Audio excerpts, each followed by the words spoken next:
So the exhibition we have on is an exhibition of 120 works from the Museum of Modern Art in New York. The first time these paintings have ever come to Canada. And it's an exhibition that looks at art made in New York just after the Second World War. It's a very particular moment. Abstract Expressionist New York is the name of the exhibition, and it looks at paintings that are about feelings and energy and passion, and they are big, colorful paintings that really mark the beginning of the abstract movement in America. Abstract Expressionism as a way of thinking, as a way of creating, as a way of shaping art is something that emerged out of the ashes of the Second World War during the mid-1940s in New York, as New York in the United States emerged as a major economic, cultural, and artistic force following the horror of the Second World War. I think there's one really simple thing to know about this exhibition. It consists of some of the most staggeringly moving, important works of art created in the 20th century. It is, in the kind of lingo that we use in the museum world, a killer exhibition. And it's a killer exhibition because the works of art themselves have an urgency about them. They speak with a power and an immediacy, and in a language that is utterly compelling.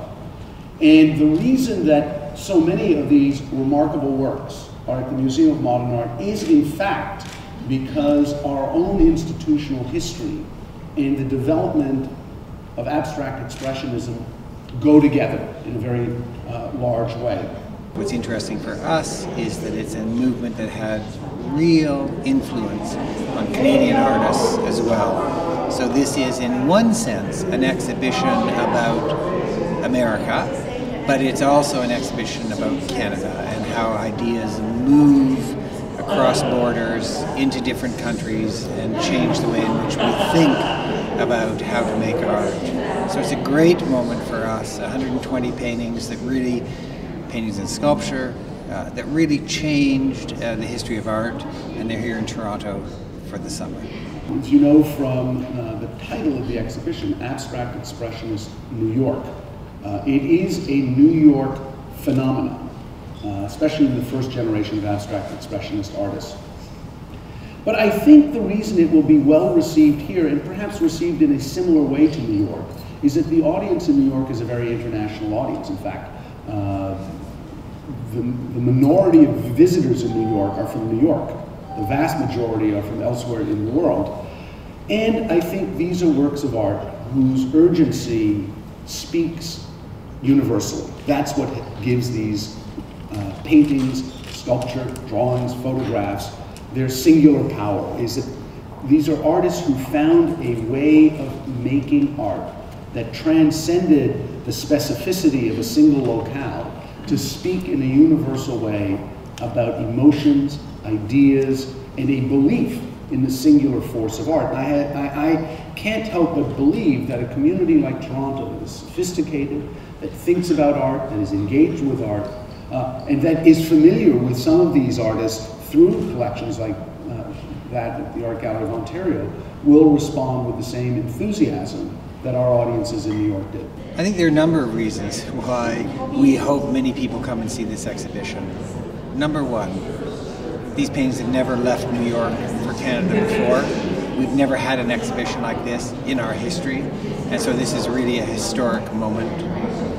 Number two, it is a moment in which America becomes the center of the art world. These are works of art with real influence, and what I mean by that is art becomes truly an international language. So this is an exhibition in which people from many backgrounds can find an expression of feeling and about identity and about what it means to be alive. These are paintings that are about the human spirit, and I think many people can feel that.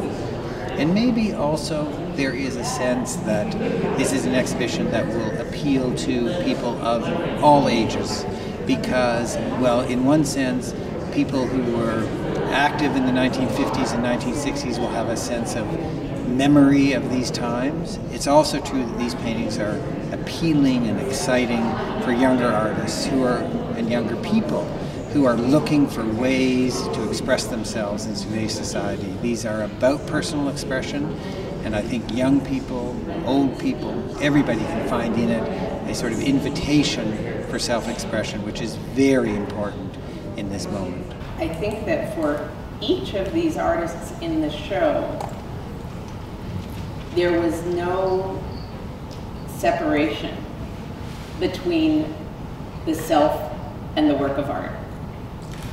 It was absolutely one thing, which is why, as you probably know from various biographies, most of them had lives that were pretty much of a mess. Because all of the creative energy and concentration and dedication and ambition poured from body into object. And I think the objects in the show feel animate. They feel like living things. It's a quest to find meaning in life. And it's a complete, total commitment. These are artists for whom what they did every day was their life. This was not avocational painting. This was not painting for a market. This was not painting to become wealthy. This was painting because it was the only thing that mattered in life. So there are 120 works of art in the exhibition. There are paintings, sculpture, photographs, drawings. They're mostly made just after the Second World War, between 1945 and 1950, but there are paintings from before and there are paintings from afterward. They're all from artists who lived in New York, who were very much part of a moment and part of a community. And the exhibition is in our main exhibition gallery in the Art Gallery of Ontario. It's beautifully lit, there are carpets on the floor, there's lots of seating. It's a comfortable viewing experience. We're open 6 days a week on Wednesday nights, and we're proud to have the exhibition here all through the summer. It's a great moment for Toronto and for the Art Gallery of Ontario.